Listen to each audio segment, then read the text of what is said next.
Samudio Octavio. Acuérdense que hay dos Samudio.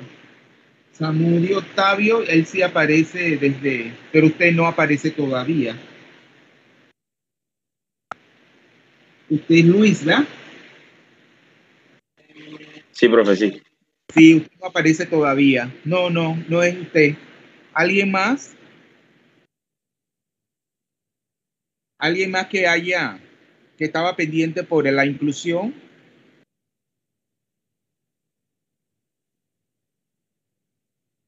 Nadie. Bueno, ahora va. Ya vamos a pasar lista para entonces nos damos cuenta.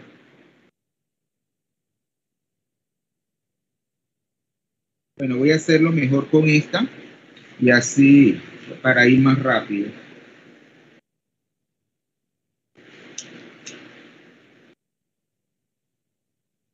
Adiel Almanza. Buenos días, profesor presente. Si él aparece de siempre. Si no le digo nada es porque no. Giancarlo Araúz.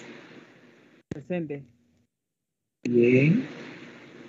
Kevin Bernal. Presente, profe. Bien. Francisco Castán. Presente, profesor. Bien. Christopher Castillo. Presente, profe. Bien. Daniel Cavadía. Tema muy importante, pero acuérdense que es el patito feo de muchos profesores. No le dan, no lo explican. Y acuérdense que este es un tema muy básico en todo el ámbito de la ciencia.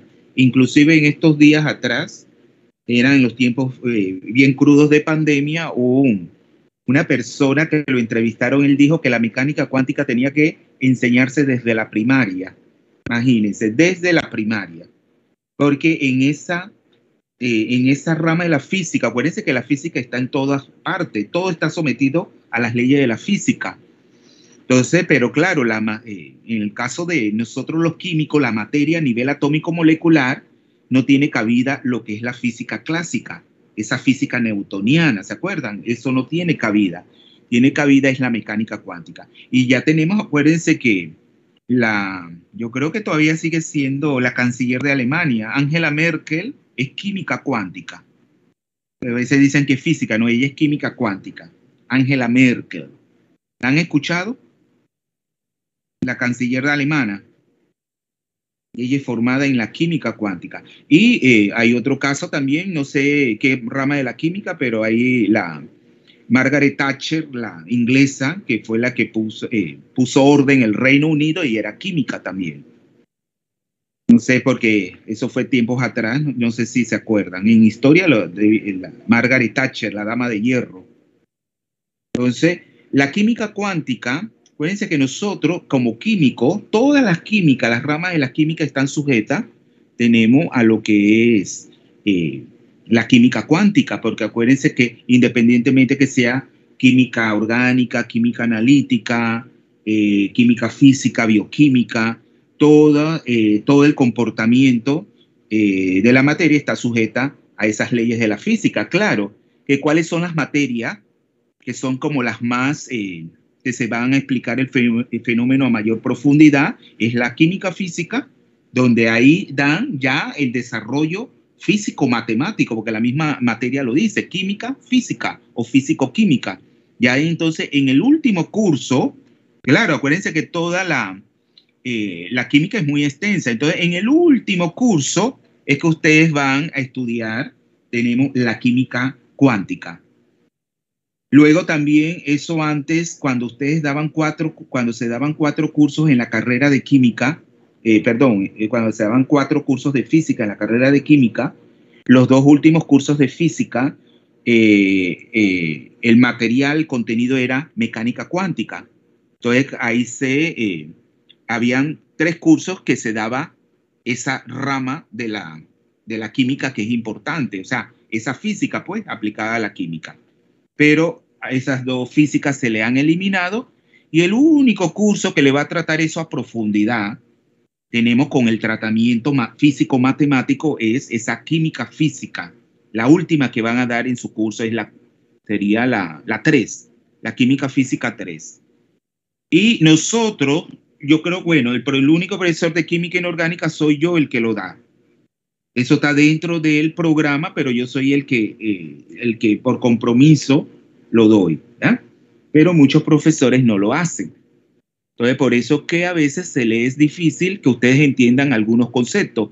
Nosotros lo vamos a dar, a explicar desde un punto de vista muy descriptivo, pero siempre va a haber ahí una matemática de forma muy condensada, que no vamos a entrar en el detalle, pero que ustedes tienen que entender de manera descriptiva qué es lo que representa esa información matemática. Y es tiene bastante lógica. Yo desde que la estudié nunca la olvidé. Desde mi curso de física química, claro que ningún profesor de química general me lo daba. Cuando sí deben de dar pantallazo, por ejemplo, cuando ustedes desarrollaron el tema de modelos atómicos, ahí debieron de tratar un poco ese tema por encima, pero debieron de introducirlo, ¿verdad?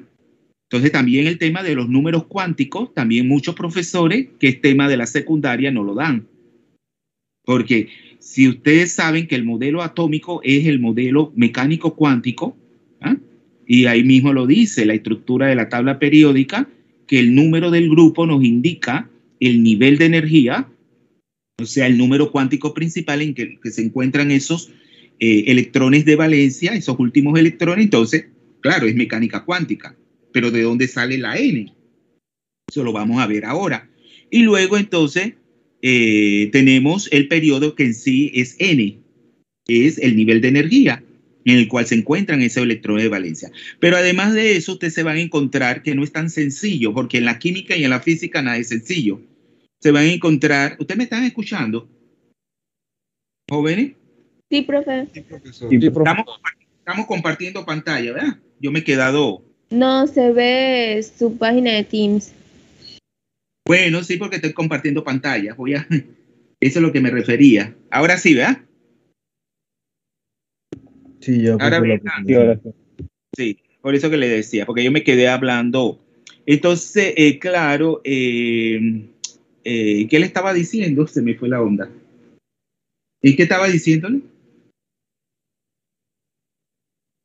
Del pantallazo que se debería dar de la mecánica cuántica. Claro, desde primer año, porque claro, este modelo como la estructura de la tabla periódica está basada en la mecánica cuántica, porque acuérdense que el modelo de Bohr solamente funcionaba para el átomo de hidrógeno. Y claro, cuando se fue a la mecánica cuántica, coincidían muchas cosas sin que Bohr introdujese la mecánica cuántica, o sea, fue como el precursor, ¿verdad? El de la mecánica cuántica. Pero luego se veía que su modelo adolecía de ciertos errores. Ciertos errores. Funcionaba bastante bien. ¿Por qué funcionaba bastante bien? Porque él estudió su modelo en el átomo de hidrógeno. Y ya ustedes saben que el átomo de hidrógeno tiene una cosa, o sea, ¿cómo le digo? Una ventaja que solamente involucra un electrón. Cuando el sistema cuántico, es decir, el sistema químico que estamos estudiando, como en el caso del átomo de hidrógeno, involucra un solo electrón, claro, ahí no hay más electrones, no hay que tomar en cuenta repulsiones interelectrónicas. Y esas repulsiones interelectrónicas tienen una cierta simetría en el espacio y unas matemáticas que a veces por la complejidad que introduce, entonces son expresiones matemáticas tan complejas que no se pueden resolver de forma exacta. Entonces ahí vienen las aproximaciones, los modelos computacionales que hacen aproximaciones para encontrar una resolución aproximada al problema químico. Entonces, claro, el único átomo, el único elemento que tiene un electrón es el hidrógeno. Ya cuando entramos en el helio, que se introduce otro electrón al sistema, ya eso es un tema más complejo, es un problema más complejo que no encuentra una resolución exacta. Y luego entonces sí se estudian los llamados átomos hidrogenoides, que son aquellos átomos hidrogenoides son aquellos que solamente contienen un electrón. Por ejemplo, el helio cuando tiene una carga positiva, el átomo ion helio, claro, queda con un solo electrón. pero ya sabemos que ahí Z no va a ser 1. ¿Cuánto es en el helio? ¿Cuánto equivale a Z? El número atómico. Es 2. Entonces, claro, ahí vamos a encontrar que una diferencia con respecto al átomo de hidrógeno per se. Pues vamos a seguir ya con y vamos a ir entonces, pero ven que todo va teniendo una lógica y eso es lo que ustedes se tienen que ir formando en esa lógica para poder explicar los fenómenos, ¿eh? Entonces teníamos aquí el principio de dualidad, o sea, el principio de onda-partícula que enuncia en el año de 1924 el físico francés Louis de Broglie. Acuérdense que es una relación muy sencilla. El producto de la masa por la velocidad, que es la cantidad de movimiento P, el momentum lineal, y esa magnitud física hace referencia a las características corpusculares, así también se le llama, corpusculares, o sea, de partícula que presenta el electrón. Entonces, eso es igual a la llamada constante de Planck, que es una constante que nos aparece en todos estos problemas atómicos moleculares, entre la longitud de onda. Y esa longitud de onda hace referencia a las características ondulatorias que presenta el electrón. Entonces, vamos a ver que dependiendo de las condiciones experimentales, el electrón puede comportarse como un haz de partícula o puede presentarse como una onda. Entonces ven que es una relación matemática sencilla, donde H es la constante de proporcionalidad que nos permite ir ya sea del ámbito corpuscular al ámbito ondulatorio y viceversa. Pero acuérdense que para deducir eso, él tuvo que resolver muchas relaciones, o sea, fue un tratamiento matemático complejo. Y llega, por eso que lo maravilloso de los planteamientos de estos científicos, porque llegan a relaciones muy sencillas, pero no es que eso fue determinado ya la relación, no. Eso llevó un planteamiento matemático muy complejo, físico-matemático muy complejo para llegar a esa relación matemática que es bastante sencilla. Entonces, en el mundo macroscópico ya ustedes saben el que ustedes pueden percibir a través de su sentido, resulta muy evidente la diferencia entre una onda y una partícula. Ambos sistemas se comportan de forma muy diferente. Por ejemplo, ya ustedes saben que el sonido y la luz son ondas que viajan a través de un medio.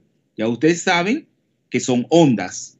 Claro que nosotros percibimos una luz, percibimos también el sonido, pero son ondas que nosotros en sí, nosotros no podemos, ya ustedes saben que tienen una forma física y también una forma matemática determinada. Entonces dan fenómenos como la reflexión, ya ustedes saben esos fenómenos, la reflexión, la refracción y la difracción. Todos estos fenómenos están asociados a las ondas. Por ejemplo, una onda incide sobre una superficie y ella se refleja con un cierto ángulo con respecto al ángulo de incidencia. Entonces, es como si rebotara. Incide sobre la superficie y luego se proyecta en un cierto ángulo con respecto a la vertical. La refracción, ¿quién sabe qué es la refracción? Bueno, todos esos fenómenos ustedes vayan investigándolo. La reflexión, que es la más sencilla, la más común, el fenómeno ondulatorio más común.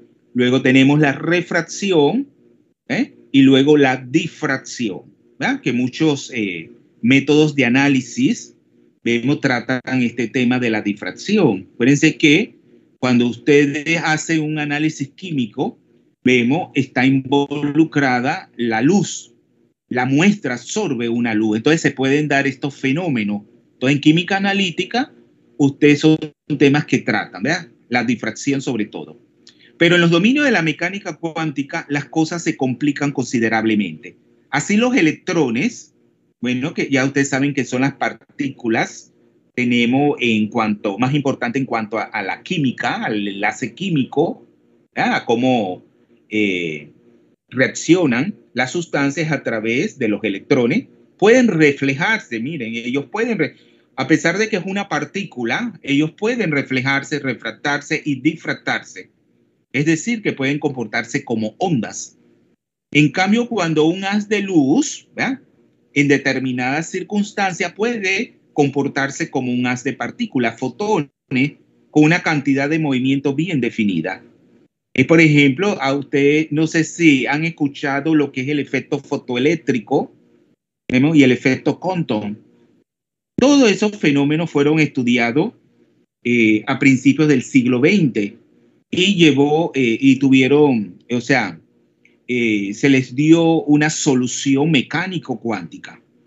Entonces ya ustedes saben, por ejemplo, tenemos el efecto fotoeléctrico, vemos un haz de luz, ¿verdad?, que se comporta como un fotón, como un haz de partícula, incide sobre una superficie metálica. ¿Qué puede ocurrir?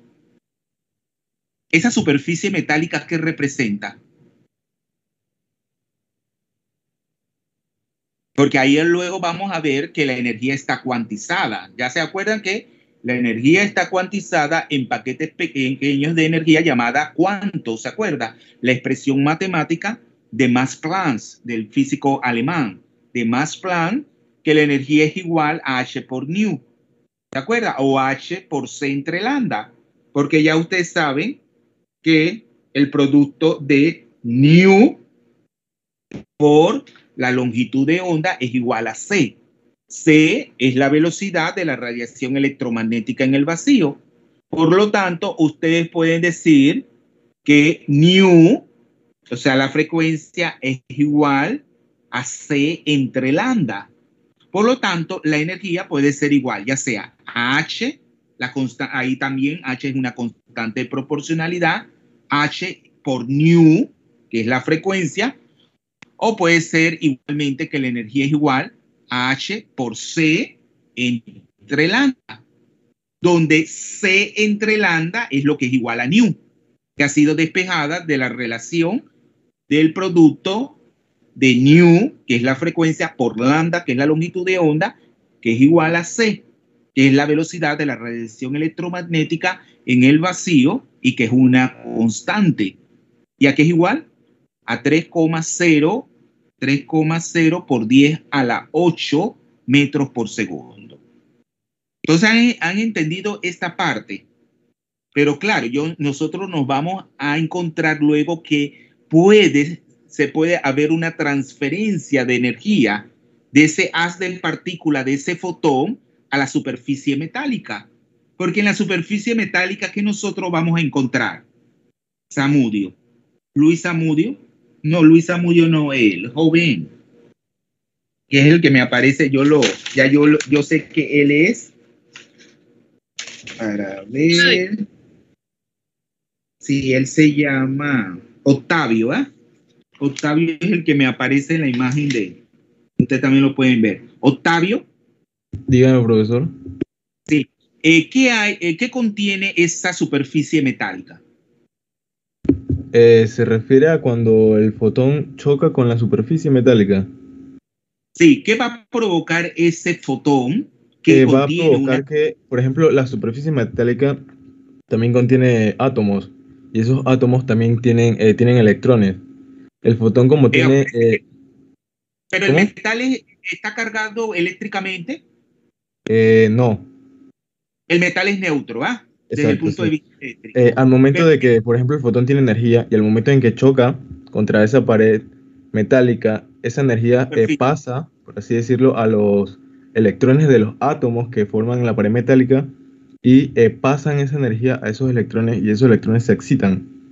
Por lo tanto, parte de la energía es absorbida, por así decirlo, por la pared metálica. Ah, muy bien, tiene 2 puntos. Zamudio Octavio, ¿ah? La primera vez que participa, mira que yo lo llamé y muy bien. O sea que ahí tiene 2 puntos. Ahí se lleva a cabo una transferencia de energía. Acuérdense que en esa superficie metálica, los átomos metálicos ocupan posiciones fijas en una red cristalina. Eso lo vamos a ver luego. En una red cristalina ocupan posiciones fijas. Pero acuérdense que Es como si visualizamos cargas positivas que tienen esos átomos, esas partículas metálicas. Es como si fueran cationes. Claro, y ellos están rodeados, por así decirlo, dando un modelo sencillo, que eso lo vamos a ver posteriormente, están inmersos en una densidad electrónica. O sea, los electrones están moviéndose continuamente en torno a esa red cristalina de cationes metálicos. Por lo tanto, cuando la radiación electromagnética, o sea, el haz de luz, porque una luz es radiación electromagnética. Ahora nos vamos a aclarar, porque, claro, es lo que yo le estoy diciendo. Ustedes tienen que ir formándose en una terminología, ¿eh? Para poder que luego en el examen ustedes sepan de qué se le está hablando. Cuando en forma genérica uno habla de luz, pero la luz es radiación electromagnética. Y hay varios tipos de radiación electromagnética. Y yo les pregunto, ¿cuál es la radiación electromagnética? ¿Cómo se le llama esa radiación electromagnética que le permite a usted ver los colores que hay alrededor de usted? Le permite ver las cosas. Electromagnético. El espectro electromagnético. O es decir, que en el espectro electromagnético abarca una gama de radiaciones electromagnéticas. ¿No es así? El espectro electromagnético hay diferentes tipos de radiación. Y la que nos permite a nosotros ver con nuestros ojos, de acuerdo a la física, acuérdense que la biología también lleva física. ¿De acuerdo? ¿Me están escuchando? Sí, profesor. Sí, profesor. Sí. De acuerdo a la física de nuestros ojos, ¿ya? Nosotros solamente podemos percibir aquellas cosas que caen dentro de esa región visible del espectro electromagnético, que lo dijo a un joven. O sea, la radiación visible es la que nosotros podemos percibir a nuestros ojos. En cambio, los insectos pueden percibir a través de sus ojos, o sea, de la radiación ultravioleta. Para nosotros la radiación ultravioleta y la infrarroja es invisible. ¿Ya? Es invisible a nuestros ojos. Entonces, es esa región visible. Entonces, tenemos diferentes tipos de radiación electromagnética que está en ese espectro electromagnético. ¿Ya? Es un rango de radiaciones. Y para ustedes, está la ultravioleta, está la infrarroja, está la visible, está la gamma, ¿ya? Rayos X, rayos gamma, la gamma, radiación gamma, rayos X, las ondas de radio, todo eso es radiación electromagnética, que en términos genéricos hablamos de luz. Entonces, ¿cuál de ellas, la que yo mencioné, es la más energética? Acuérdense que la energía usted la pueden determinar por la relación esa de Planck, que energía es igual a H por nu. O sea, la energía está cuantizada a nivel atómico molecular de forma que solamente ciertos valores de energía. Entonces nosotros, y vamos a encontrar que esos valores de energía están dados por N, por el número cuántico principal, que solamente puede tomar valores enteros positivos.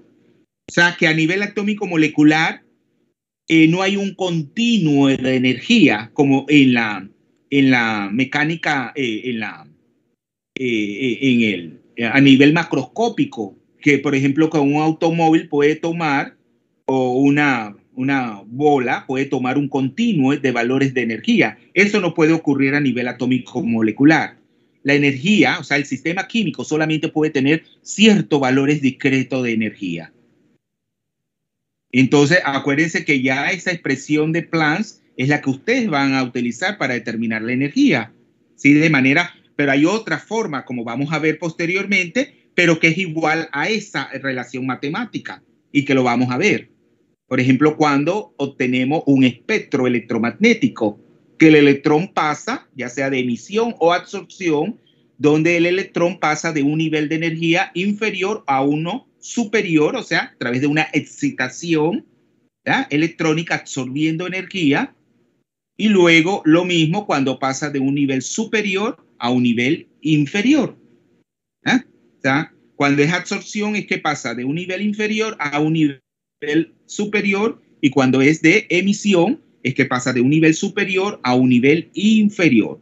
En ambos casos se obtiene un espectro. Profesor, una consulta. Sí. Cuando se absorbe energía se dice que es excitación, pero al momento de que la energía es dispersada o la pierde, relaja. ok. Se relaja. Sí, eso se llama emisión, porque acuérdense que si el sistema químico vuelve, acuérdense que hay el estado fundamental, el estado basal con B larga, basal y S, basal, significa, o fundamental significa que el sistema químico está en el estado mínimo de energía, que nunca va a ser cero. O sea, va a tener un estado mínimo de energía y cuando él absorbe energía, ¿verdad?, del medio, pues, tienen que aplicar aquí la termodinámica también, del medio, esa energía entonces hace que se excite. Esa energía que ha absorbido del medio, de los alrededores, hace que el electrón pase de un nivel de energía inferior, que siempre va a ser 1, nunca va a ser 0, ahí no existe el 0. Entonces se excita a un nivel superior, que ya sea 2, 3, 4, y luego entonces, si el sistema regresa o retorna a ese estado fundamental, o sea, cuando él se excita pasa a un estado excitado, cuando se ubica en un nivel de energía mayor a 1. Pero cuando él regresa, tenemos a ese estado basal o fundamental, ese excedente de energía, ese delta E, esa diferencia de energía que hay entre los niveles de energía, el que tenía antes de la excitación y después de la excitación, es la que se va a desprender en un proceso de relajación en forma de radiación electromagnética. O sea, como un fotón, ¿verdad? Como un haz de partículas, o sea, con una determinada energía. ¿Se acuerdan de los fuegos de artificio? No está aquí María Luisa Sánchez, que es la que habla italiano. ¿Ya?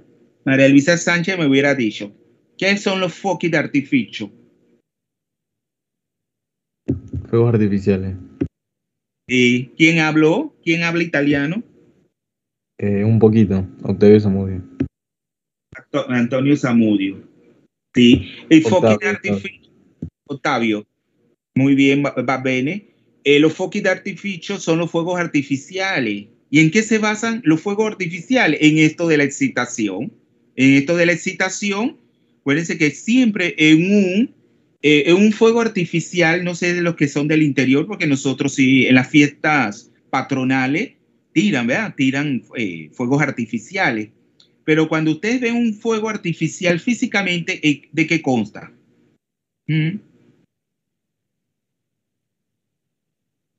Es peligroso eso hay que tener mucha. Ahí en España, por ejemplo, en la ciudad de Valencia acaba de pasar las fallas, ¿verdad? Las fallas que hacen cremadas, o sea, encienden toda la ciudad de figuras de cera y luego las encienden y tiran muchos fuegos artificiales.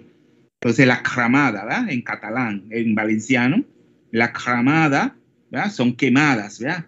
En donde fuegan, lanzan mucho estos fuegos artificiales, queman figuras de cera que hacen, enormes.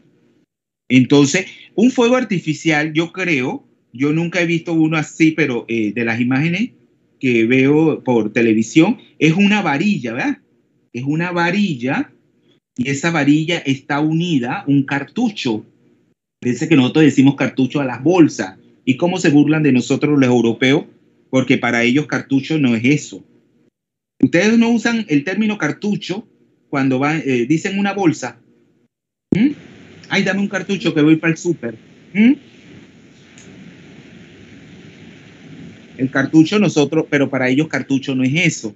Entonces, pues, el cartucho entonces es como el recipiente que contiene sales metálicas, sales de diferentes metales, pues el litio, que eso es lo que le va a dar los diferentes colores. Tenemos cuando el fuego artificial explota en el cielo, entonces va sales de berilio, sales de aluminio, de sodio, potasio. Entonces, claro, cuando eso se enciende, acuérdense que ahí está lo que es la energía térmica. O sea, cuando eso se enciende, entonces, claro, ese cartucho que contiene esas sales metálicas va a absorber esa energía térmica. Y luego, claro, ahí va a haber una excitación y luego eso explota en el cielo y se van a emitir esa radiación electromagnética que es de diferentes colores. Eso es lo que es un fuego artificial. Entonces, muy bien por lo que la intervención de Zamudio. Entonces, eso es lo que pasa cuando una radiación electromagnética, o sea, un haz de luz, que puede comportarse como un haz de partículas o fotones, entonces es como si una partícula le transfiere energía a esa superficie metálica. Y esa superficie metálica, como contiene electrones que se mueven en toda esa red cristalina de cationes metálicos, entonces, claro, se excitan. O sea, claro, no se excitan, sino que absorben la energía y al absorber la energía, ¿qué ocurre? Eso se le llama, ¿cómo se le llama a eso físicamente? Se absorbe energía y permite que el electrón salga. Acuérdense que dentro de esa estructura metálica, la energía potencial es cero. Por lo tanto, los electrones pueden moverse libremente en torno a ese volumen. Pero fuera de esa estructura cristalina, fuera del metal, la energía potencial es infinita. O sea que eso que nos dice que el electrón está confinado en ese espacio tridimensional. Pero inmediatamente uno de los electrones absorbe la energía y sale fuera de la estructura cristalina. ¿Cómo se le llama eso en la física? ¿Cómo se le llama? Función de trabajo. Eso se le llama función de trabajo, que se denota con la letra griega phi, o sea, como una bolita con una diagonal que la cruza. Esa es la letra phi. Phi, que denota la función de trabajo. Pero ¿qué pasa? Si esa energía tenemos que ha absorbido el electrón que proviene de ese haz de luz, ¿verdad? O sea, de esa radiación electromagnética, sobrepasa esa función de trabajo, o sea, esa energía que mantenía el electrón confinado a esa estructura cristalina. ¿Qué va a ocurrir con ese excedente de energía? ¿Qué es lo que permite ese excedente de energía? ¿Qué es lo que permite ese excedente de energía? Dígame. Ana Escobar, Que... el electrón se ha expulsado del metal. Claro, ¿y cómo se le llama a esa energía? Cuando el electrón sale expulsado, ¿eh? de esa superficie metálica, puede ser reflejado, ¿eh? Se refleja, se sale con un cierto ángulo. ¿Cómo se le llama a esa energía? Energía cinética, ¿no es así? La energía en movimiento, o sea, él va a salir con una cierta energía cinética proyectado. O sea, y eso, acuérdense que la energía cinética se simboliza como E sub K. Acuérdense que K viene de kineti. Sí, de kineti con la K. Exacto, que en inglés se escribe con la K. Entonces, por lo tanto, siempre que ustedes visualizan E sub K en un libro de química o física, entonces eso denota la energía cinética. Entonces, él va a salir proyectado. Entonces, es lo que yo le hablaba. Ya muchas cosas ya se la mencioné. Ya entonces vamos a entrar al tema de la cuantización de la energía. Entonces, hemos visto dos postulados. Veamos, dos postulados de la mecánica cuántica, dos principios. El principio tenemos de indeterminación de Eisenbach, que él era alemán, ¿verdad? Alemán. El que es austriaco es Schrödinger. ¿Sí? Tienen que ir escribiendo bien esos apellidos. Acuérdense que Schrödinger, que no es Schrödinger, sino Schrödinger. Entonces ahí van a encontrar la O, ¿verdad? La O con una diéresis. ¿Para usted qué es la diéresis? ¿Qué es la O? ¿Dónde en el español usamos la diéresis? La U. Ese signo. ¿En la? En la U. En la U. Para pronunciarla ¿cómo?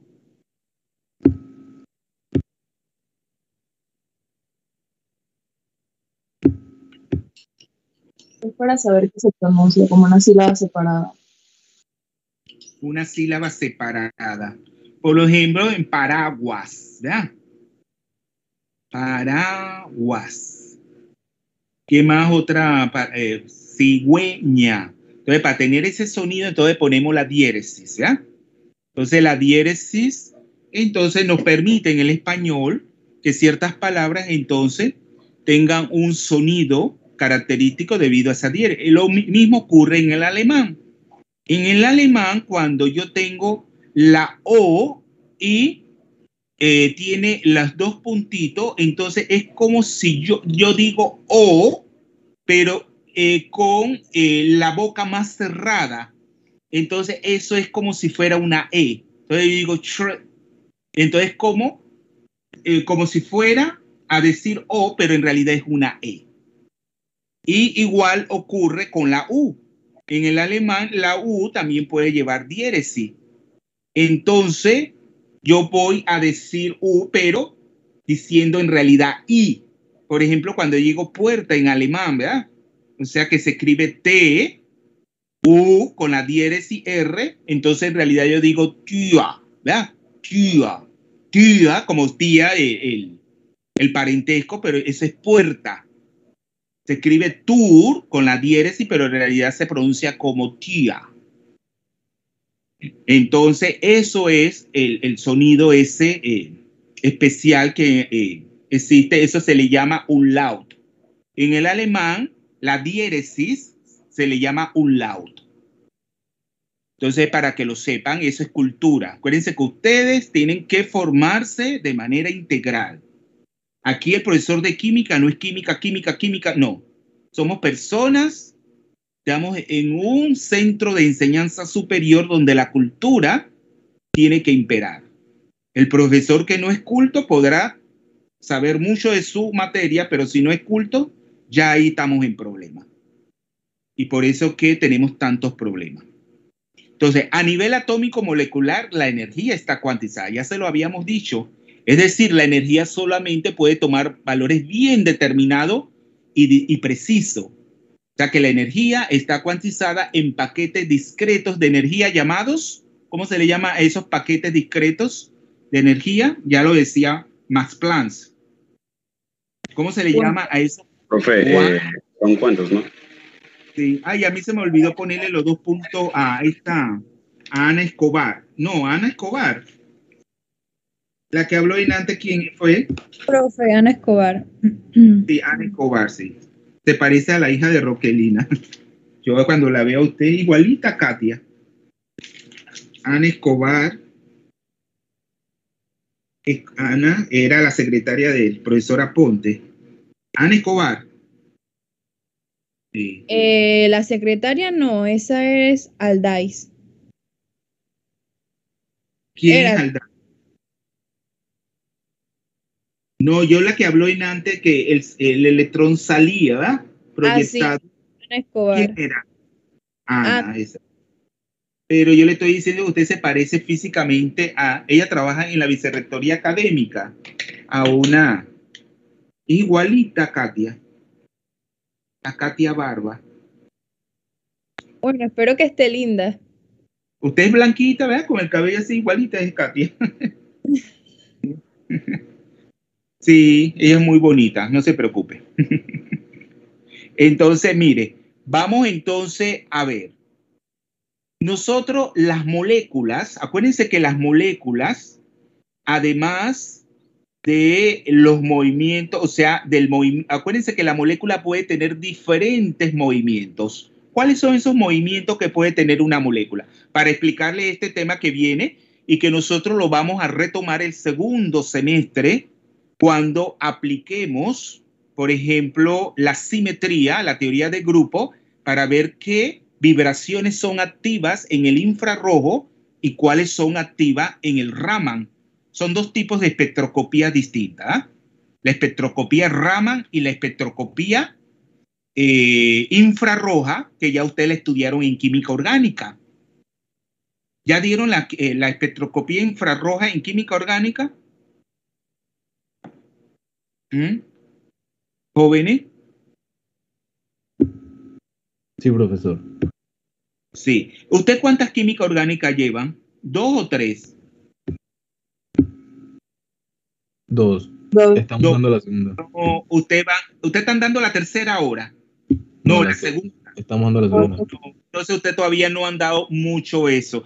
¿A qué me refiero? Acuérdense que en la química orgánica, usted se va, pero es en la tercera que dan, que es el otro semestre, ¿no es así?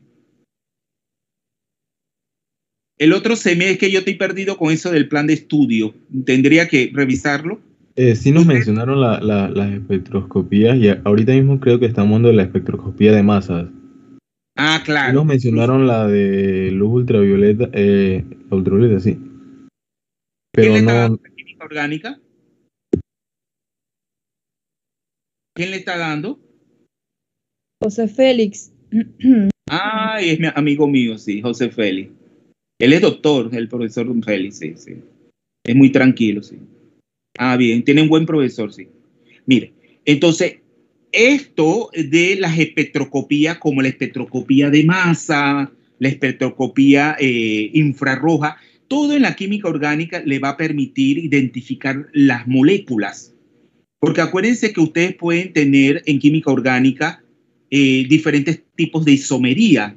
Entre ellas está la isomería estructural, que son aquellas moléculas que tienen la misma fórmula molecular, pero son moléculas que se diferencian en cuanto a su grupo funcional. O sea, la manera como están dispuestos en el espacio, o sea, cómo están conectados los átomos entre sí va a ser distinta.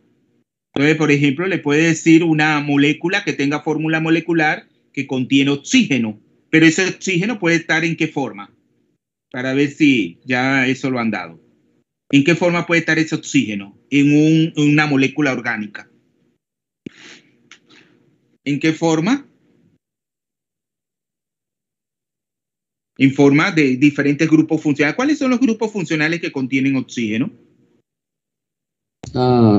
Cetona, aldehídos, ácido carboxílico, éteres. Éteres, ¿verdad? Alcoholes, éteres, ésteres, o sea, unas gamas de diferentes tipos. Entonces, este tipo de espectroscopía infrarroja en conjunto con la espectroscopía de masas, ¿verdad? Le va a permitir determinar qué, y la otra que es la resonancia magnética nuclear. ¿Ya la escucharon? ¿Ya se las explicaron, la resonancia magnética nuclear? Y esa sí la dimos, profe. Sí, entonces, claro, también con esa resonancia magnética nuclear, esa espectroscopía, ¿qué tipo de radiación electromagnética utiliza la resonancia magnética nuclear? Si la infrarroja utiliza el infrarrojo, ¿eh? Que ya le explicamos que está dentro de lo que es el espectro electromagnético, ¿qué tipo de radiación electromagnética utiliza la resonancia, esa espectroscopía, la resonancia magnética nuclear?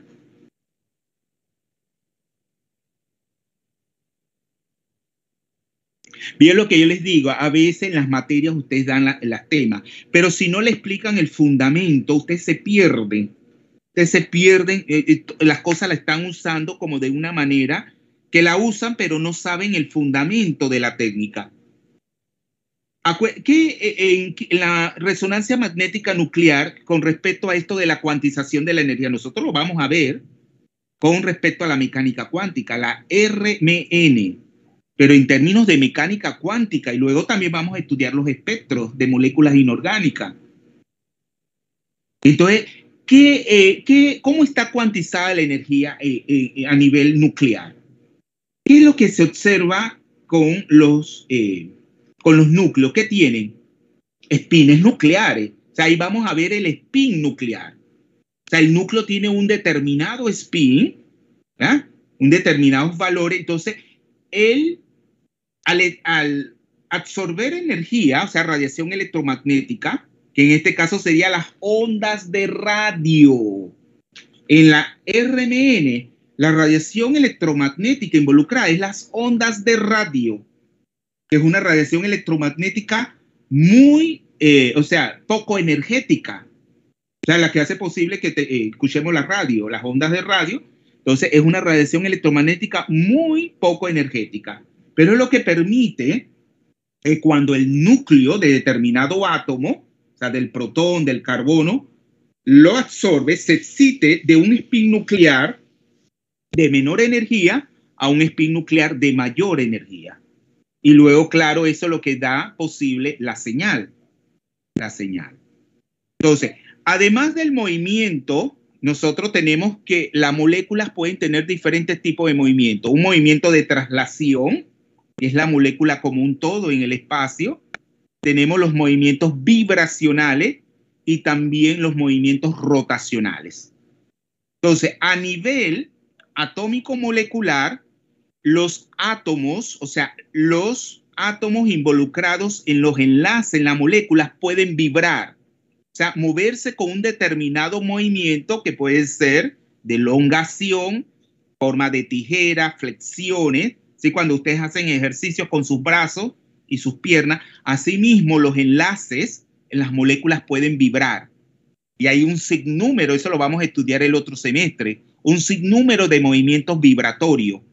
Y claro, eso se asemeja físicamente a lo que es un oscilador armónico. ¿Se acuerdan cuando estudiaron eso en física? Que es como si fuese un spring unido a una superficie, que cuando usted lo estira, ¿ya? Él tiene un movimiento y luego retorna. Luego de que usted le aplica una fuerza, él se estira, pero luego él retorna a su posición original. Así mismo ocurre con los enlaces químicos. Todo eso tiene un tratamiento matemático que nosotros no vamos a entrar. Eso lo van a estudiar en la química física 3, cuando estudien la espectroscopía dentro de lo que es la mecánica cuántica. Entonces, claro, cuando esta molécula absorbe energía, ¿ya? Pero ¿en qué rango de energía estaría esa radiación para que la molécula vibre? O sea, claro, esa energía que va a absorber la molécula no es que va a permitir que el electrón pase de un nivel inferior a un nivel superior, sino que es una radiación de menor energía, que lo que va a hacer es que le transfiere energía a los átomos de un enlace determinado de manera que ellos comiencen a vibrar. Pero esa energía no es cualquier energía, sino que tiene que variar en cantidades discretas iguales a lo que ya le dijimos, a la ecuación a esa relación matemática de Planck, H por nu, siendo la frecuencia del movimiento vibratorio de los átomos de la molécula. Acuérdense que ahí los átomos dentro del enlace vibran sin que se llegue a romper el enlace, porque si no hay, si eso ocurre, ya la molécula se disocia. Ahí ocurre un cambio químico ya y se forman otras sustancias. Entonces, la energía vibracional de la molécula está cuantizada. ¿Entendieron esa parte? Voy al baño un momentito y quiero que alguien me haga el resumen de esto de la vibración. Acuérdense que las moléculas pueden vibrar, pueden trasladarse en el espacio o pueden rotar. Pueden sufrir 3 movimientos distintos. Entonces, en este caso, la energía, vemos que se transfiere en forma de radiación infrarroja, entonces hace que las moléculas, los átomos vibren unos con respecto a otros. Entonces, eso se registra en un espectro y es lo que permite identificar a una sustancia. O sea, cada sustancia, usted le pueden tomar un espectro infrarrojo y van a obtener ciertas bandas. Entonces, eso está tabulado en tabla, que tal banda es característica del movimiento vibratorio de este enlace. Y así se van. Y eso le permite ir identificando de qué tipo de sustancia se trata. Pero yo les pregunto, en un espectro infrarrojo, esa energía de la radiación infrarroja y que da origen a estas vibraciones, ¿en qué unidad de energía se da?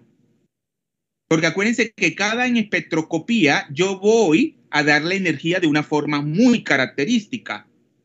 En la resonancia magnética nuclear, ¿cómo se da? Y en la radiación infrarroja, ¿cómo se da? O sea, perdón, en la espectroscopía infrarroja se da de una manera muy distinta a la que se da en la espectroscopía de resonancia magnética nuclear. Alguien que me lo explique ahora y voy a dar punto. Voy al baño un momento.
Miren que nos hemos quedado un poco en esto de la cuantización de la energía porque es un tema importante. Es un tema que ustedes tienen que comprender que a nivel atómico molecular la energía no puede tomar cualquier valor, sino valores bien determinados y precisos. Entonces, alguien que me explique cómo se da la energía en un espectro de resonancia magnética nuclear y en el caso de un espectro infrarrojo.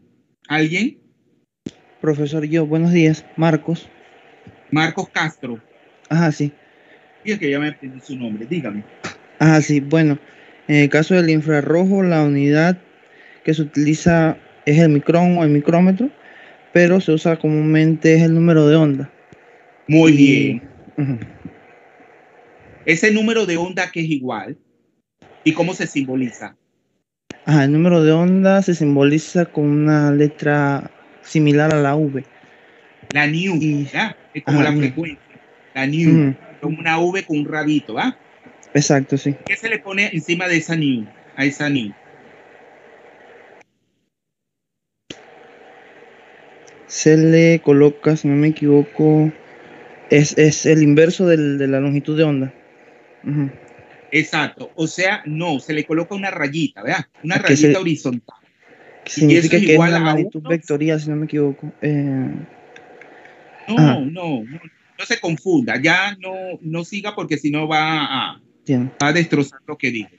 Muy bien, les pongo 2 puntos ahora. Escuchen. Acuérdense que tienen que aprender a escuchar. ¿Ya hizo su intervención? Muy bien. Tiene conocimientos que lo ha dicho, sus aportes, pero ahora les voy a aclarar. O sea, él muy bien dijo que en la espectroscopía infrarroja la energía se da en base al número de onda. Ese número de onda no es más que la nu, se simboliza, pero con la nu con una rayita horizontal. Y no es más que el inverso de la longitud de onda. Y por lo tanto, se da en unidades de centímetros, no micrones, sino centímetro a la -1. Porque acuérdense que una longitud de ondas es se debería dar en metros según el sistema internacional, pero en este caso se da en centímetro. La longitud de onda, y claro, al inverso, es centímetro a la -1. Porque eso depende de, claro, y de esa manera es que se trabaja. La señal se da en esos números de onda que abarca un rango, por ejemplo, de 3000 centímetros a la -1 hasta 500 centímetros a la -1. Más o menos ese es el rango en el cual se trabaja en el infrarrojo. Y en el caso, claro, eso en química, no, yo en la química inorgánica sí, el infrarrojo, que lo puedo tratar, pero es que no hay ni tiempo. No hay ni tiempo y también la Raman, que es otro tipo de espectroscopía vibracional. No puedo hacer todo en química inorgánica. Yo siempre les decía, tengo que, otras materias tienen que también a ustedes explicarle, cosa que no ocurría en mis tiempos. En mis tiempos ningún profesor explicaba estas cosas. Entonces, por eso que adolecíamos de muchos conceptos y cuando vamos a estudiar afuera nos damos cuenta que no estamos muy bien, o sea, no nos han dado los contenidos necesarios para poder desenvolvernos óptimamente y ser más competitivos, ¿no? En universidades del primer mundo. Entonces, en resonancia magnética nuclear, ¿cuál es cómo denotamos la energía? ¿Cómo denotamos la energía de las señales en RMN? Hay un término que ustedes utilizan mucho en química general para denotar concentración, ¿no es así? Para denotar concentración, entonces, usamos mucho ese término. ¿Ustedes dieron la resonancia magnética nuclear? Me dijeron que sí. Antes habló fue Marcos, ¿verdad? Castro. Sí, profesor, yo hablé. Sí, usted muy bien dijo su nombre, así como yo les dije. Espérense de ponerle, vayan pensando, acuérdense que esta es una clase donde tenemos que discutir, no todo es dar y acuérdense que esto es una formación universitaria, compleja, cabalidad, es que usted aparece, es que se me complica, aquí ya lo, se me complica porque tengo dos listados y uno no está en orden alfabético. Sí. Se los digo, lo vamos a ver más adelante en los otros, en ese capítulo. Se da en ppm. ¿Se acuerdan del ppm? ¿Qué significa el ppm en unidades de concentración? Partes por millón. Partes por millón. O sea, partes por millón, ¿verdad? O sea, y esa es, pero ¿cómo se obtiene esa unidad? Eso se le llama, se denota a través del desplazamiento químico, que es como la delta, la delta, ¿verdad? La delta de minúscula, porque acuérdense que pueden, en el griego, las letras pueden ser mayúsculas o minúsculas. Entonces la delta en mayúscula no es la misma, no tiene la misma grafía que la minúscula. Entonces el desplazamiento, ¿no escucharon ese término en RMN, desplazamiento químico? Por eso yo le digo, la inorgánica no es, o sea, es bastante compleja la inorgánica, es lo que yo le decía, es un curso donde usted va a que el desplazamiento químico se da en ppm, pero ¿de dónde viene? Porque es como si fuera una unidad, ese desplazamiento químico que se da en ppm se obtiene de qué relación matemática. Yo les decía que la resonancia magnética nuclear, además de la radiación, de las ondas de radio, que permite que el spin nuclear pase de un estado de menor energía a un estado de mayor energía, y luego, claro, él va a regresar, va a resonar, por eso se llama resonancia magnética nuclear. Entonces, además de esa radiación que interviene en la resonancia magnética para obtener un espectro, ¿qué interviene? Si es magnética, ¿qué tengo que aplicar? Viene de una frecuencia. Tengo que aplicar un campo magnético, ¿no es así? Y claro, dependiendo del aparato, o sea, de la resolución del aparato, claro, no es lo mismo un RMN Bruker de 250, ¿ya? De 250 que hace referencia al campo magnético, que un NOVA de 450, ¿ya? No es lo mismo. O sea, uno tiene más resolución, pues esos términos que en química analítica. La resolución que usted va a tener de las señales no es igual.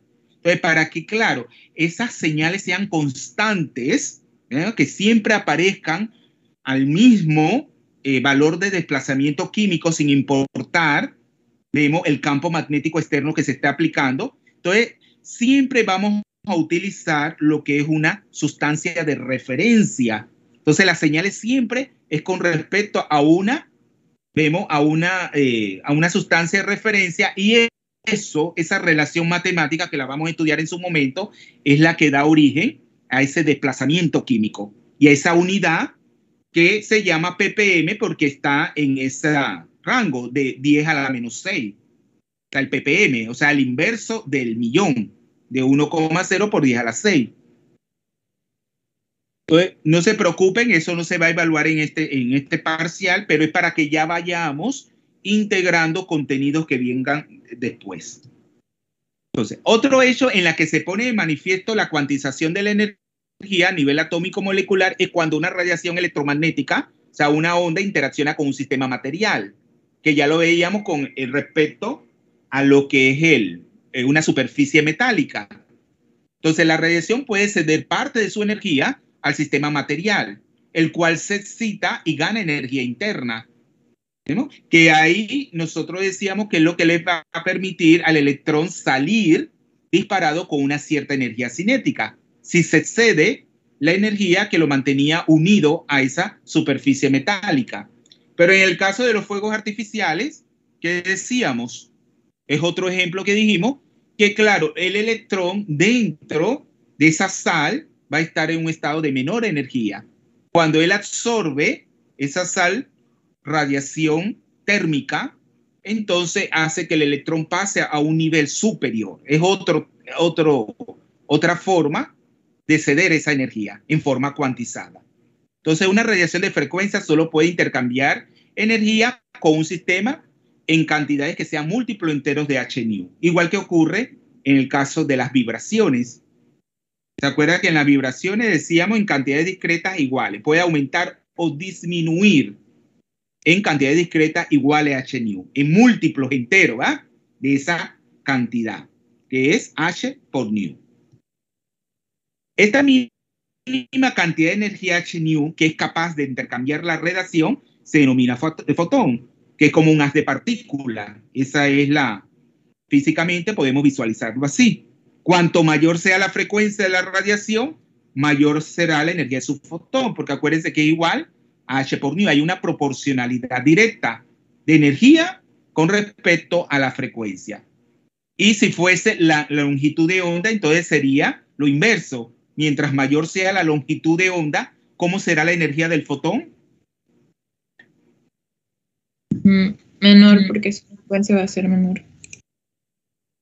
Menor, muy bien, porque acuérdense que es H por C entre lambda. O sea que hay una relación inversa, ¿verdad? Entre la longitud de onda y la energía. ¿Lo vieron? Entonces, dentro del espectro visible, ¿verdad? Acuérdense que es lo que ustedes antes veían como el arco iris, cuando la luz se descompone y forma, a nivel atmosférico se descompone y forma lo que es el arco iris. En el arco iris que ustedes van a ver, ¿qué observan en un arco iris, en un arcobaleno? Así se dice en italiano. De la luz blanca. Las distintas claro, de la luz blanca. Claro, van a ver diferentes colores y cada color representa una longitud de onda, ¿no es así? ¿Y cuál sería el color, por así decirlo, que representa la menor longitud de onda y que es más energético? ¿Qué color es más energético de todos? Lo que ustedes ven en un arco iris. El rojo, profesor. Violeta. No, es el violeta, se equivocó. Es el violeta. Y lo ven porque después del visible que viene, que es de menor energía, la radiación. Y que hace alusión al rojo. Infrarrojo. Claro, entonces infra que está por menos, infra más abajo del rojo, o sea que es menos energético.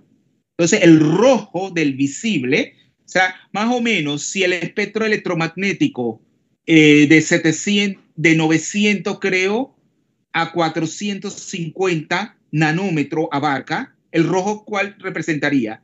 ¿El 900 o el 450? Estoy diciendo un aproximado. ¿Cuál sería el rojo? El 900.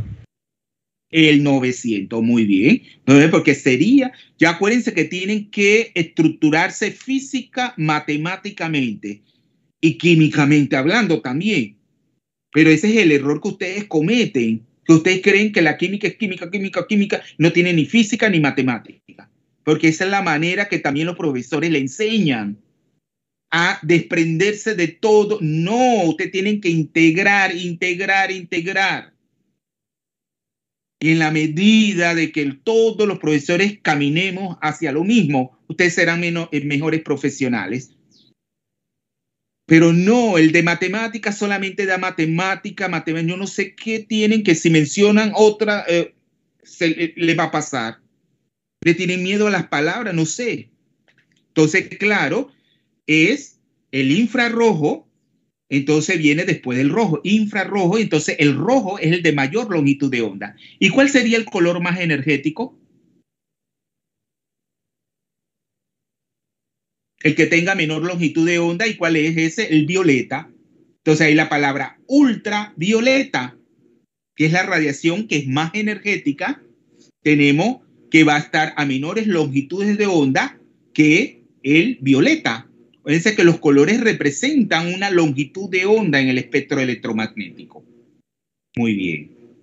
Vamos a seguir. Ahora nos vamos a entrar a la ecuación de Schrödinger. Fíjense Schrödinger, que se pronuncia Schrödinger, ¿verdad? Schrödinger. Entonces esa O en realidad se pronuncia como una E, pero ustedes abren la boca como si fueran a pronunciar una O, pero en realidad pronuncian es una E. Entonces dice Schrödinger. Entonces la O con ese umlaut que es la diéresis, entonces es que en realidad van a pronunciar no tan abierta esa O, sino como una E. Fíjense que hay vocales abiertas y vocales cerradas.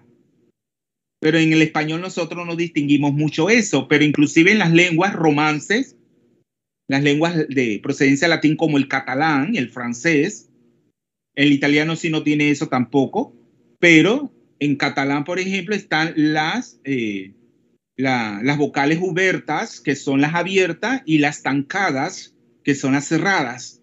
Las tancadas es la I y la U, y las ubertas, que son las abiertas, son la O y la E. Entonces, lo mismo aparece con, si la U lleva la diéresis, lo van a pronunciar como una I, pero van a cerrar la boca como si fuera la U, pero en realidad pronuncian I. Entonces nos llegamos a otra, ya habíamos dicho, tenemos lo que es el principio de indeterminación e incertidumbre de Heisenberg. Luego nos fuimos al principio de dualidad onda-partícula del físico francés Louis de Broglie, ¿ya? Y luego nos fuimos al concepto de cuantización de la energía a nivel atómico molecular. Vimos dos ejemplos. ¿Cuáles fueron esos dos ejemplos? Que nos muestran que son pruebas, que son hechos experimentales que nos dicen que la energía sí está cuantizada. ¿Cuáles fueron esos dos fenómenos que estudiamos? El de vibración, ¿verdad? De que las moléculas, los enlaces contenidos en las moléculas, a través de la unión de los átomos, esos enlaces pueden vibrar unos con respecto a otro, un átomo con respecto a otro, sin que se rompa el enlace cuando se le transfiere energía, ¿verdad? Ya puede en múltiplos, que puede ser en aumentar o disminuir, pero siempre en múltiplos de h-nu. Y también puede ser en lo que es en cuanto a las espectroscopías electrónicas. Acuérdense que la vibración da origen a la espectroscopía vibracional. Y luego el otro semestre nosotros vamos a estudiar la espectroscopía electrónica, que es cuando el electrón pasa de un nivel inferior a un nivel superior. Entonces también puede ser eso, que se le transfiera energía a un sistema material, o sea, un átomo, una molécula, y eso da origen a que el electrón se promueva de un nivel inferior a un nivel superior, dando un espectro característico. Entonces, ahora llegamos a esta ecuación de Schrödinger, que es la ecuación fundamental de la mecánica cuántica, para describir los sistemas cuánticos, es decir, los sistemas químicos, que no son más que los átomos y las moléculas. O sea, cualquier átomo, una molécula, puede representarse a través de una ecuación que también se le llama ecuación de onda. Esta ecuación hace referencias a las características ondulatorias que presenta el electrón. Puede ser que en definitiva, hablamos de átomo-molécula, pero en definitiva es el electrón, ¿verdad? Esa partícula subatómica que es la que nos va a estar dando lo que es el fenómeno. Entonces, esta ecuación, mire, fue formulada por el físico austriaco, aquí se lo dice, Erwin. Acuérdense que la W en alemán se pronuncia como V de vaca, ¿eh? Erwin Schrödinger, en el año 1926. O sea, 2 años más tarde que Louis de Broglie dedujera lo que es el principio de dualidad onda-partícula. Entonces, aquí tenemos la imagen de este físico austriaco. Entonces, la mecánica cuántica supone que toda la información acerca de las propiedades físicas de un sistema cuántico, como puede ser un átomo o una molécula, puede derivarse de una o varias funciones de onda. Entonces, desde ahora ustedes tienen que familiarizarse con esta letra griega que es la psi. La letra griega psi, que esta sería su forma. Y este es el símbolo de la psicología. Los psicólogos han adoptado esta letra griega como el símbolo de la psicología. ¿Lo habían escuchado o visto? ¿Mm? Sí. Sí, o sea, la letra sí es la que utilizan los psicólogos para referirse a la psicología. Pero acá en la física y en la matemática, en la física y en la química hace referencia a lo que es la función de onda. Esa función de onda es la que se obtiene al resolver la ecuación de Schrödinger, que es una ecuación de ondas. Pero acuérdense que para obtener todas esas propiedades físicas, que son no más que las magnitudes, como puede ser la posición del electrón, la cantidad de movimiento y la energía total, refiriéndonos tanto a su energía potencial como a su energía cinética, puede ser encontrada cuando nosotros operamos matemáticamente sobre esa ecuación de Schrödinger, ¿verdad? Que también va a tener una forma matemática. Y desde ahora, ustedes tienen que hacerse a la idea, ¿cuántos cursos de matemática ya dieron? ¿Cuántos cursos de matemática ya dieron? 2. 3. ¿Me están escuchando? 3, profesor. 3 cursos. ¿Cuántos cursos dieron? Nadie puede hablar. 2 cálculos y 3 ecuaciones cursos. diferenciales, serían 3 cursos. Bueno, antes se daban 4. O sea que toda su formación ha ido disminuyendo. Igual que ocurre en Derecho. Yo también soy licenciado en Derecho. Y en Derecho todos los cursos, o sea, una carrera que era en 5 años, la disminuyeron a 4. Y que nadie se gradúa en 4 porque allá son muchas materias por semestre y los muchachos les cuesta, ¿verdad? Entonces, en el caso, y se fueron eliminando muchos cursos. Igual ocurrió en química, pero en química siempre fue una carrera de 4 años, pero nunca nadie la terminaba. Yo creo que fui el único que terminó en 4 años la carrera de licenciatura en química. Y de ahí entonces vino el adjetivo dinosaurios. Para esos estudiantes que terminaban era en 15, 20, 25 años. Pero nadie termina en 4 años una licenciatura en química. Son muy pocos ahora. Porque acuérdense que ahora está más sencilla el plan de estudio que antes. Antes era más difícil. Porque inclusive, ¿por qué era antes más difícil graduarse de licenciado en química? ¿Alguien que me lo diga? ¿Por qué era mucho más difícil antes graduarse? Era Entonces la persona... ¿Cómo? Era presencial. No, no es por eso. Porque inclusive antes de que viniera la pandemia, que virtualidad ha complicado todo, no ha facilitado.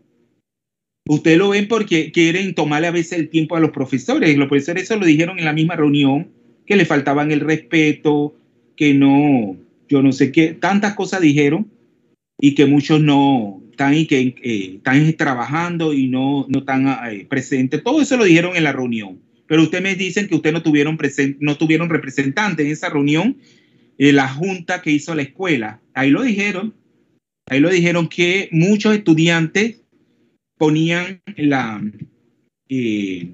estaban asistiendo a la clase y cuando en realidad estaban trabajando. Y luego en los exámenes, por eso los fracasos, un pocotón de cosas dijeron. No es eso. Que la sencilla razón, acuérdense que antes, para graduarse de licenciados en química, solamente para terminar había que hacer una tesis. Y la tesis se complicaba porque muchos estudiantes se les hacía difícil llevar a cabo una tesis. Pero ahora no. Ahora hay otras opciones. Por ejemplo, una práctica profesional. ¿No es así?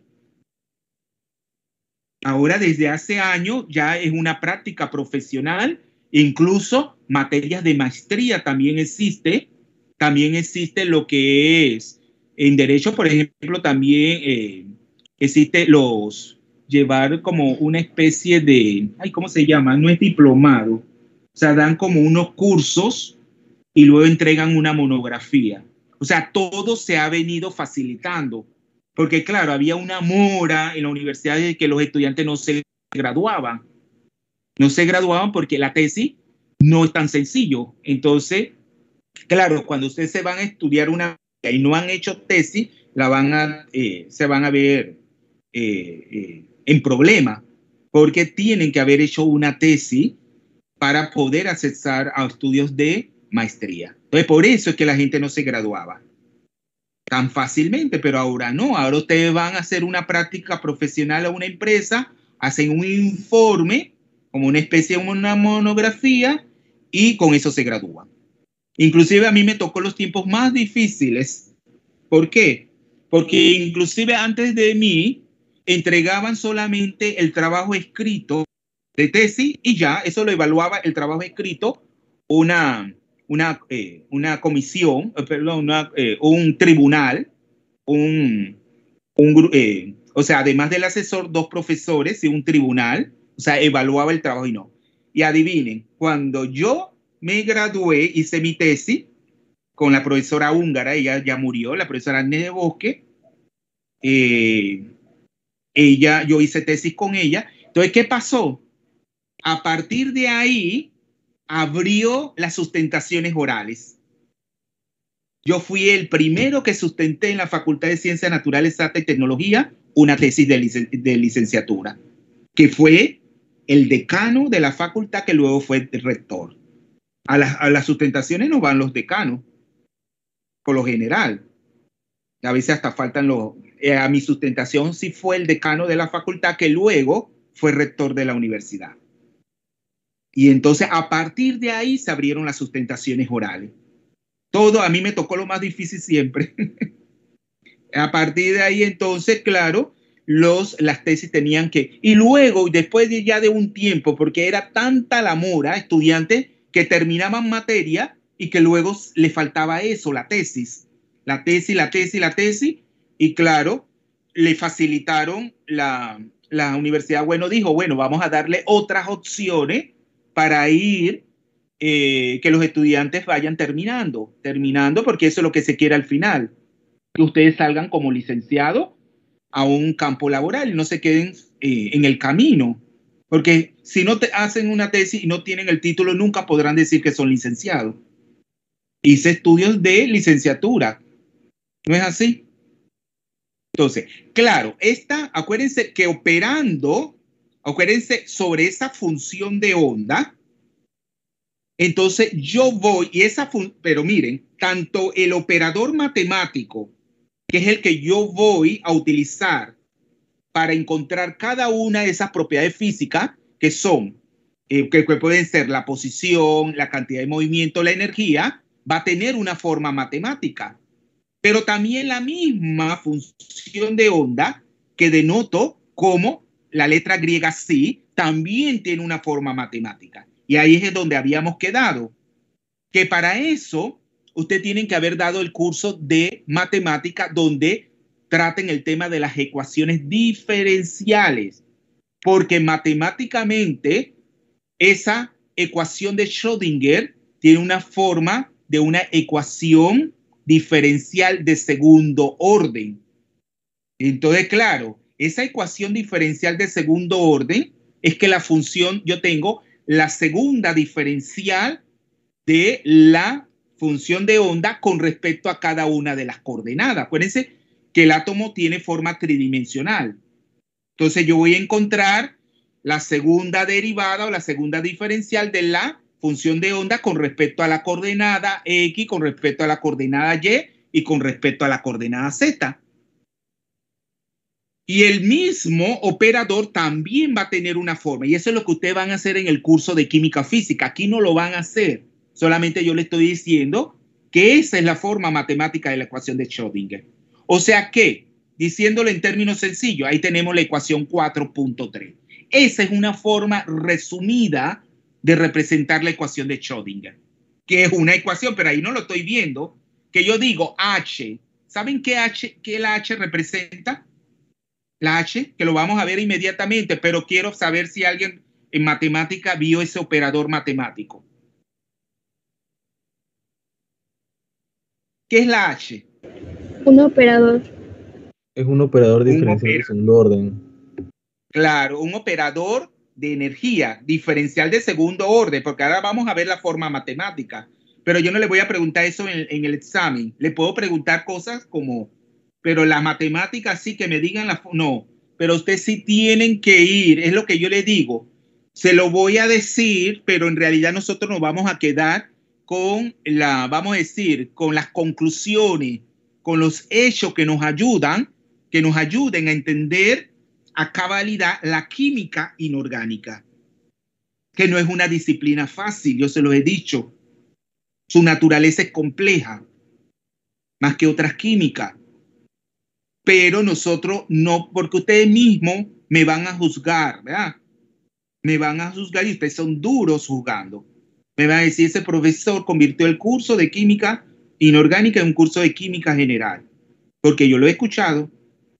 Entonces, no, este es un curso de química inorgánica donde ustedes tienen que abrirse, ¿verdad?, al conocimiento y aprender cosas nuevas que le van a hacer mejores profesionales. Entonces, H es un operador de segundo orden, así mismo como la función de onda es una ecuación diferencial de segundo orden, también la H es un operador, ¿vemos?, que también tiene una forma diferencial de segundo orden, pero la H hace referencia a Hamilton, a un matemático inglés. Entonces H se dice que es el operador hamiltoniano, y es el operador de energía, es el operador de energía.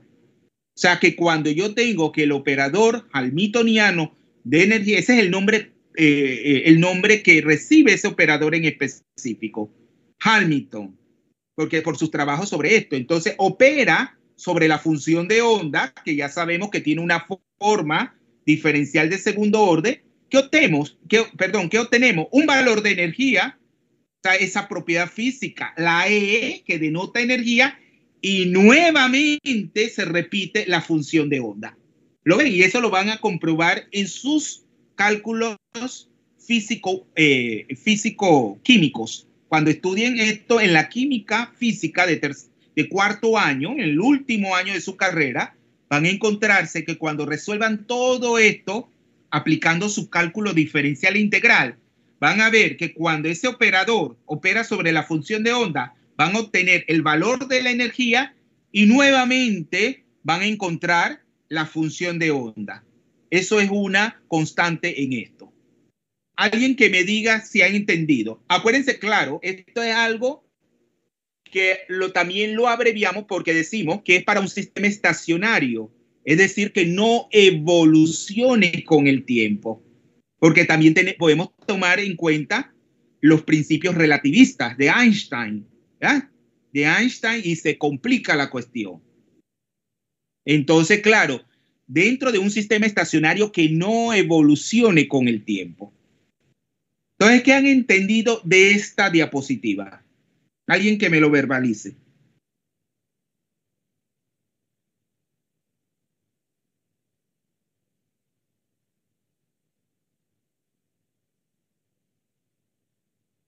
Nadie. ¿Jóvenes?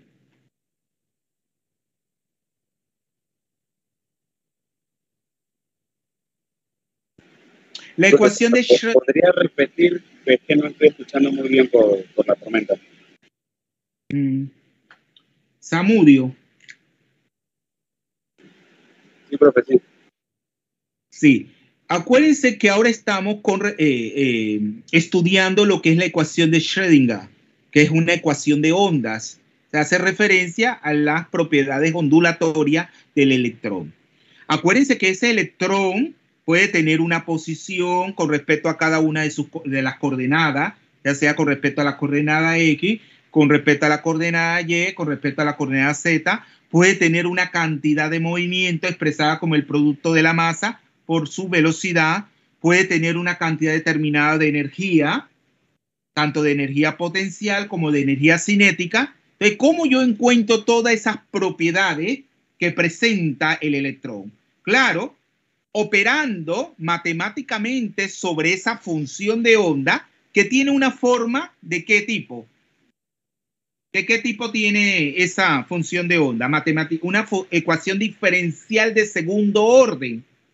Entonces, claro, yo voy a operar matemáticamente sobre esa función de onda y voy a obtener el valor de esa propiedad física. que no es más que la energía en este caso. Porque dependiendo de la propiedad física que yo quisiese determinar, el operador matemático va a tener una forma distinta, que es lo que vamos a ver inmediatamente. Dice, en esta expresión H es un operador, como ya me habían dicho, diferencial de segundo orden, que actúa sobre la función de onda psi y es la energía total del sistema, o sea, la sumatoria de la energía cinética más la energía potencial. Entonces, ahí nos definen que es un operador, como una operación o un conjunto de operaciones matemáticas que deben realizarse sobre una función determinada. Por ejemplo, la primera derivada respecto a de una variable o la integral. Son ejemplos de operadores matemáticos. Pero claro, esto cae adentro de lo que es el cálculo diferencial, cuando usted va a hacer una primera derivada, o el cálculo integral. Entonces, una vez resuelto la ecuación de Schrödinger de un sistema y conocida las funciones de onda, que no son más que soluciones de la misma, todo el sistema físico, como son la posición, la cantidad de movimiento, energía, etcétera, se obtiene mediante operaciones sobre aquella. Las operaciones a realizar sobre la función o funciones de onda se definen mediante operadores específicos, como ya les decía, para cada magnitud física. Alguien que me lo vuelva a decir con sus palabras, como yo lo dije antes de leerle esto. Ok, según escuché bien, la función de onda se usa para determinar factores como la posición, la cantidad de energía y la forma donde se encuentra la probabilidad no hable de probabilidad porque se está confundido. Mira, cuando vamos, la misma función de onda per se, luego vamos a ver que no tiene ningún significado físico, solamente matemático, ¿verdad?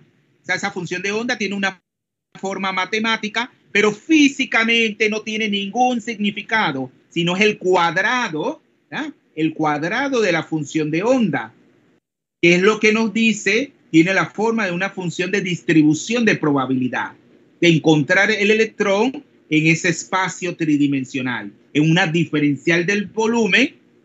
Podemos, entonces nos dice qué tanta probabilidad tenemos de encontrar el electrón en ese espacio. Muy bien, siga. Bueno, entonces podríamos decir que los números cuánticos y en relación a la función de onda son como las coordenadas para encontrar el lugar de máxima probabilidad de estar el electrón ahí. Sí, pero no quiero que todavía me diga, yo lo que quería es que me hicieran un resumen de eso de la ecuación de Schrödinger y cómo voy a encontrar las propiedades físicas del electrón en base a esa ecuación de Schrödinger.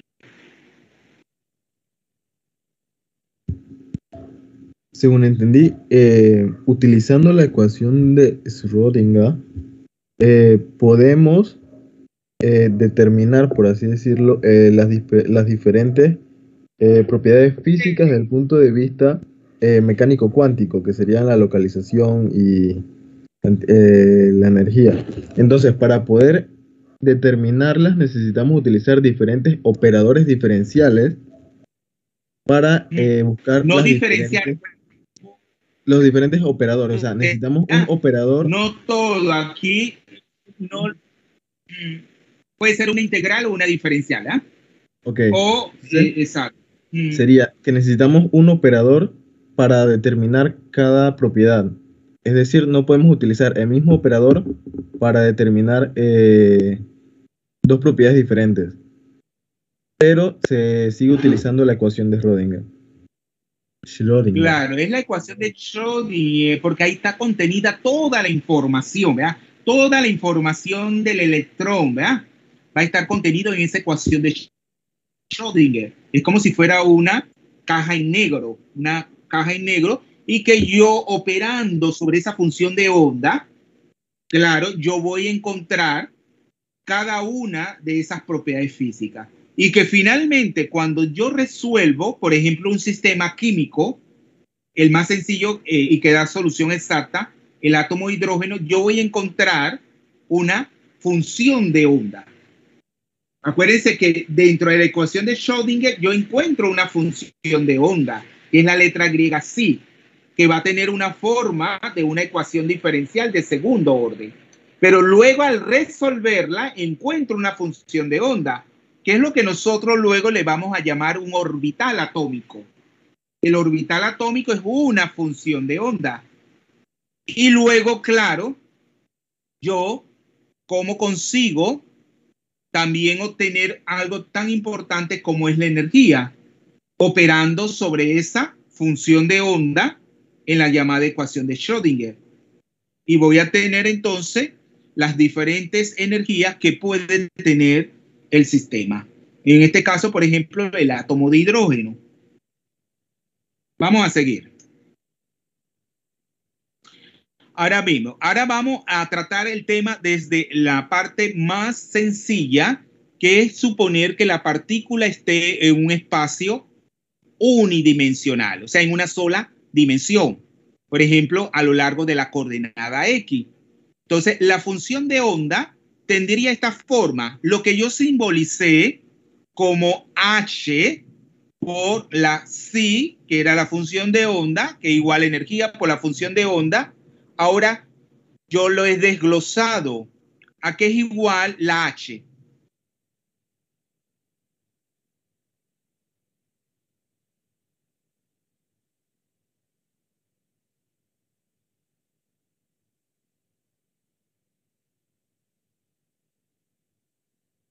Jóvenes, ahí lo dice, la H, acuérdense que aquí voy a tener todas estas constantes. El operador hamiltoniano. Tengo la constante H, que es la constante de Planck. Tengo la pi, acuérdense que es un sistema. Tenemos el electrón, o sea, un sistema, acuérdense, estamos hablando del electrón en un sistema de simetría esférica. Y luego la masa M es la masa del electrón. Y luego, claro, que ese operador hamiltoniano está operando diferencialmente con respecto a la segunda diferencial de la función de onda, que es la psi. La psi, acuérdense que es la función de onda. Pero cuando yo resuelvo eso, yo voy a encontrar que el sistema tiene una determinada función de onda, que es lo que yo tengo al resolver esa ecuación de Schrödinger. Y lo mismo voy a tener para las energías. Las energías entonces sería la propiedad física, que serían esto. Miren que ya al resolver esa ecuación de Schrödinger, vemos operando el hamiltoniano sobre la función de onda para un espacio unidimensional, yo voy a encontrar que la energía depende de n, ¿verdad? Ya entonces vemos que se introduce ahí el número cuántico principal n. Entonces voy a tener que la energía es igual a n al cuadrado, ¿verdad? Por h al cuadrado entre 8 por la masa por L al cuadrado, que es la longitud de ese espacio unidimensional al cuadrado. Eso es lo que es la energía, dependiendo del valor de N. Acuérdense que L es una constante, igual que H y M, la longitud de ese espacio, en el cual se encuentra confinado la partícula, en este caso el electrón. Y lo que puede ir variando es N, que vaya a ir aumentando desde 1 hasta valores mayores, siempre enteros positivos. Y la función de onda, que también depende de n, ¿verdad? De ese número cuántico principal, que es la solución ya de la ecuación de Schrödinger, es igual a la raíz cuadrada de 2 sobre L, y luego viene una parte, una función trigonométrica, el seno de n, otra vez encontramos el valor de n, ahí dentro de la función seno, por pi sobre L por x. Por x, o sea, a qué determinado valor de x dentro de esa longitud se va a encontrar el electrón.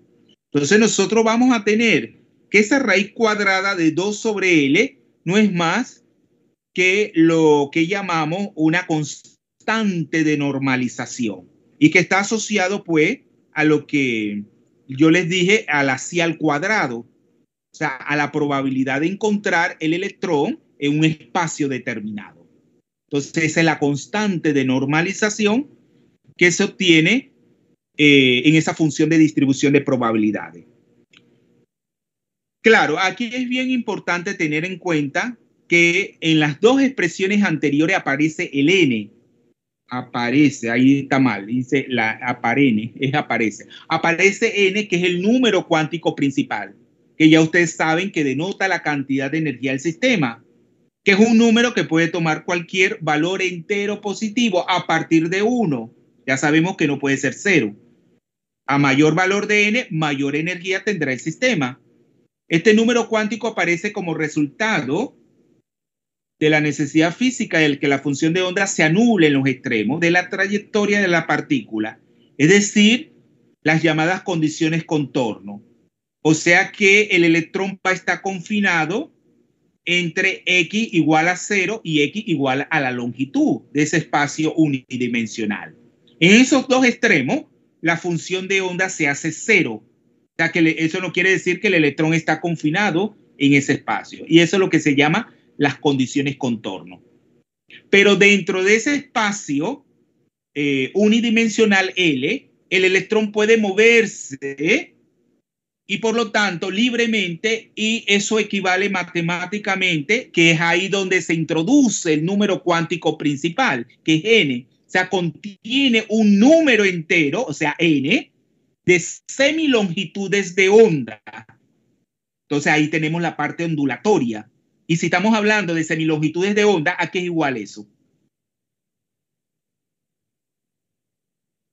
¿A qué es igual? Esto de semilongitudes de onda, ¿a qué es igual? A lambda sobre 2. Semi es sobre 2. Lambda, o sea que yo voy a encontrar que en ese espacio L, ahí en los problemas, hay un problema donde ustedes pueden, tenemos derivar. ¿Sí? Discúlpeme que lo interrumpa, pero es que la hora se acabó.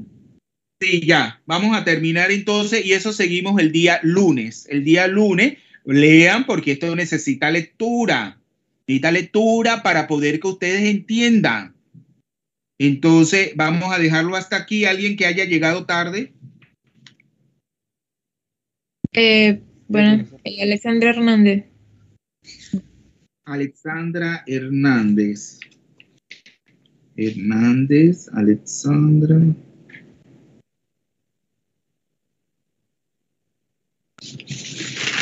Está. Aquí está. ¿Quién más llegó tarde? Iván Pita. Uno por uno. ¿Quién? Luisa. ¿Luisa qué? Casís. Así es, profe. Bien. ¿Quién más llegó tarde? Iván Pita, profesor. Iván Pita. Pita, Iván. Bien. ¿Quién más además de Iván Pita? Luis Arroyo, profesor. ¿Quién? No le escuché bien. Arroyo, bien. Arroyo. Arroyo para ver.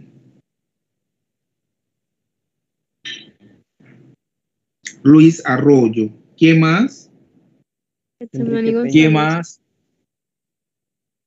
Getsemani González. Acuérdense que tienen que pronunciar bien porque si no, no se les entiende. Getsemani González. ¿Quién más? Enrique Peña. ¿Quién más además de Getsemani? Enrique Peña. ¿Quién más? Además de Enrique Peña. ¿Quién más? ¿Quién más? Ya. Entonces, pues quedamos lectura, jóvenes, porque si no, en el examen es tan sencillo, pero pregunto cosas bien puntuales y si no han entendido, no van a poder contestar bien.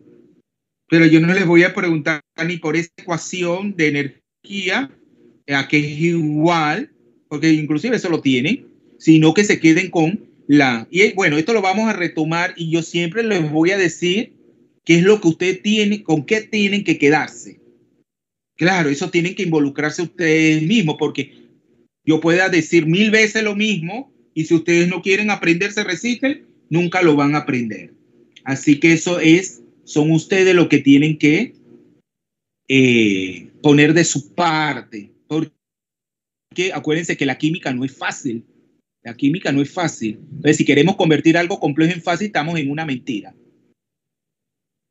Luis Arroyo. Bueno, Arroyo ya le puse la Getsemaní. Ya ustedes me habían escrito, pero yo no lo había. Entonces, quedamos hasta el lunes. Buen fin de semana. Estudien, lean. Chao, profe. Hasta el lunes. Bueno, Chao. profesor. Que tenga buena tarde.